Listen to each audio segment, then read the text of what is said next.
যুগের পথ চলা, 1.5 যুগেরও বেশি সময় রাজত্ব। সময়টা হাতের আঙ্গুলে একেবারে কম নয়। কেউ ডাকেন সুপারস্টার, কেউ মেগাস্টার, আবার কেউ বা কিং খান। আপনার ছেলে একটা জানোয়ার। দর্শকের দীর্ঘদিনের অপেক্ষা ইচ্ছারাই প্রেক্ষাগৃহ মাতাবেন শাকিব খান। সোলজার হয়ে এবার সেই মিশনেই নেমেছেন তিনি। দিন উড়াবে, রাত গড়াবে। শাকিবের সঙ্গে পর্দায় কেমিস্ট্রি জমাতে নিজেকে প্রস্তুত করছেন ছোট পর্দার অভিনেত্রী তানজিন তিশা। সাবিলা নূরের পর তিশার বাজিমাত দেখার অপেক্ষায় শাকিবিয়ানরা।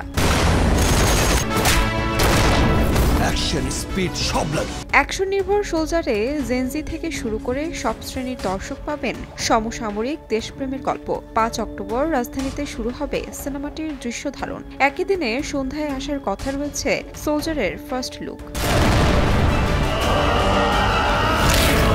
সোলজার ঘিরে দর্শকদের প্রত্যাশা এখন তুঙ্গে। ঈদ ছাড়া সিনেমা মুক্তির খবরে সিনেপ্রেমীদের অনেকেই বলছেন আবারও ইন্ডাস্ট্রিতে বড়সড় ধাক্কা দিতে চলেছে শাকিব। তাহমিনা তন্নি, সময় সংবাদ, ঢাকা।